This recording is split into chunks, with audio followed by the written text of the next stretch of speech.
படத்துல எந்த படம் முதல்ல தெளிவா குழப்பின கமலோட 3 படங்கள் தயாரா இருக்கு. விஸ்வரூபம் 2, உத்தம வில்லன், பாபநாசம். சீனியாரிட்டி படி பார்த்தா இதே வரிசையில தான் படங்கள் வெளிவரணும். ஆனா ஒவ்வொரு படத்துக்கும் பஞ்சாயத்து இருக்கே. விஸ்வரூபம் 2 படத்தை ஆஸ்கர் ரவிச்சந்திரன் வாங்கியிருக்காரு. அவரோட பூலோகம் ஐ படங்களை வெளியிட்ட பின்னாடி தான் விஸ்வரூபம் 2 பத்தி அவர் யோசிக்க முடியும்.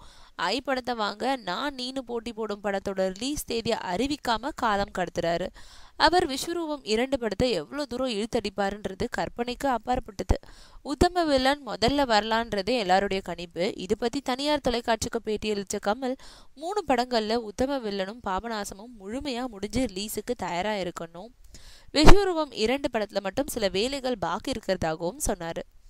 அப்படின்னா உத்தம வில்லன், பாபநாசம், விஸ்வரூபம் 2 எந்த வரிசைப்படி படங்கள் வெளியாகும்? உத்தம வில்லன் முதல்ல வெளியாக வாய்ப்பு இருக்கு. ஆனா தயாரிப்பாளர்கள் கூடி பேசி என்ன முடிவு வேணும்னாலும் எடுக்கலான்னு தெளிவா குழப்பியிருக்காரு கமல். 25 வருடங்களுக்கு பிறகு என்னுடைய 3 படங்கள் அடுத்தடுத்து வெளிவர இருக்குன்னு அவர் சொல்லி இருக்கிறது தான் கமல் ரசிகர்களுக்கு இப்போதைய ஒரே ஆறுதல்.